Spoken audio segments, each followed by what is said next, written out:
What's up everyone? In today's video, I am going to show you exactly how to become a web development master in 2023.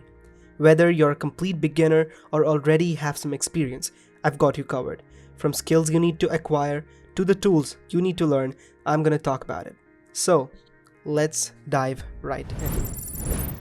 So the pathway begins with learning the basics.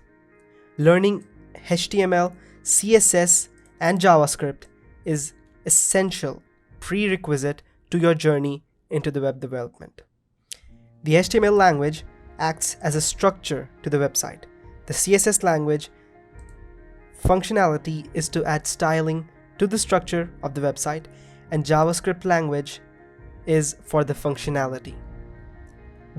These are the building blocks of any website. These three languages work together to create amazing websites that look and function great. Learning these languages is a piece of cake, and you don't even need to buy a course to learn it. There are a lot of great YouTubers out there who teach it for free. For example, Dev Simplified. He has got a great explanation style and covers about everything related to web development. Powell is amazing at CSS, and he'll help you style any website and make it look amazing. Fireship is, a bit editing heavy website. It's for people who find it very hard to sit through long hours of content to understand something. They have short form content that is very stimulating and quick for review. And if you're finding it difficult to learn these languages through YouTube, you can always buy a Udemy course, which usually is under $10. And you can also visit W3 School's website. This is more of a website that you need to visit during your development because it covers almost all the topics in text format, description, and how everything works. So amazing sources. Moving on, after learning the basics of HTML, CSS, and JavaScript, you will have to choose a path between front end and the back end.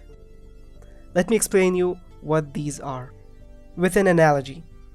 So you have a restaurant and you need to present the food to the people. Now imagine the final presentation on the table with the food as a website.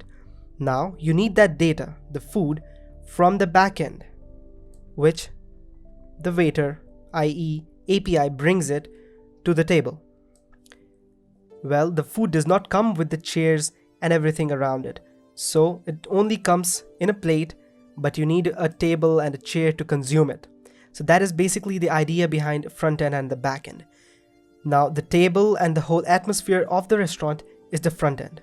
And the kitchen, the chefs, whoever is cooking the food is the back end of the restaurant. And the waiter is the API, which connects both of these people. So if you are more interested in user interaction and user interface of a website, designing the whole layout of the website, you'd be more willing to go with front end. And if you're more interested in the functionality, if you're more interested in how the server-side logic is happening, how the data is being stored and organized, you will be more likely to choose backend.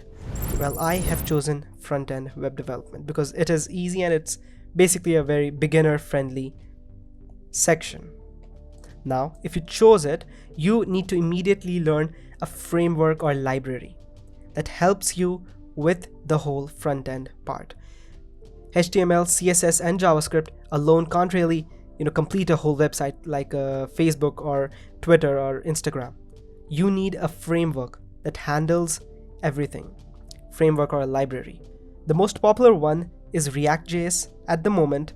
jQuery used to be, but due to the rise of the React.js and many other frameworks, it has fallen in popularity. And again, you can learn this through YouTube, but I'd suggest you take a proper course on Udemy. I'll have a link in the description with my recommendations. Now, moving on to the back end. You will be responsible for what happens on the server side. This includes managing data, handling user authentication, and processing requests from the front end. The back-end web development is generally more difficult than the front end, but if you do want the services of the back-end, but you don't want to learn the whole deal, and you just want to work with front end and just a little bit of back end, you can use Firebase or many other tools known as BaaS. Now these are backend as a service, as the name suggests, so you don't have to write the whole code behind it, but you can configure it in a visual format. And by the end of the day, you don't have to write one single line of code, and you'll have a up and running database or something to work with. And if you go with the choice of backend, you need to learn either of Node.js, Python, or Ruby, or any other backend programming language. There are many, but these are some of the most popular. Now, if you're learning backend, you also need to learn databases. Now, here you'll be responsible for storing and retrieving data, as well as ensuring that the data is secure and well organized. For example, username and passwords. Some of the most popular here are MongoDB, MySQL, PostgreSQL, and many other, but these are some of the most popular. Moving on, this is the complete path.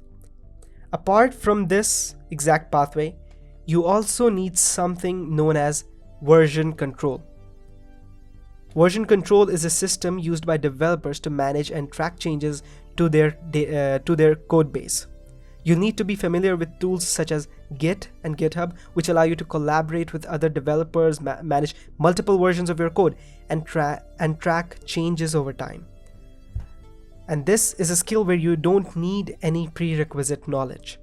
You can just get started and get the whole idea in the first week of your journey. As you complete version control, you need to now show off your skill and make a portfolio of some kind. Building a portfolio is essential for showcasing your work to potential clients or employers. Your portfolio should include projects you've worked on, websites you've built, or any other examples of your work. The key is to highlight your strength and show what you can bring to the table. And GitHub plays a very big role in this too. Everything keeps changing in the field of technology.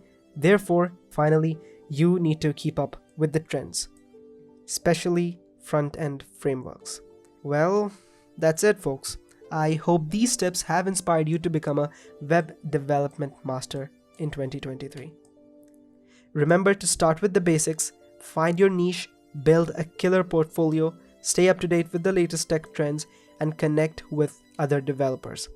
And most importantly, have fun with it. Don't forget to hit the subscribe button for more awesome content, and I'll see you in the next one.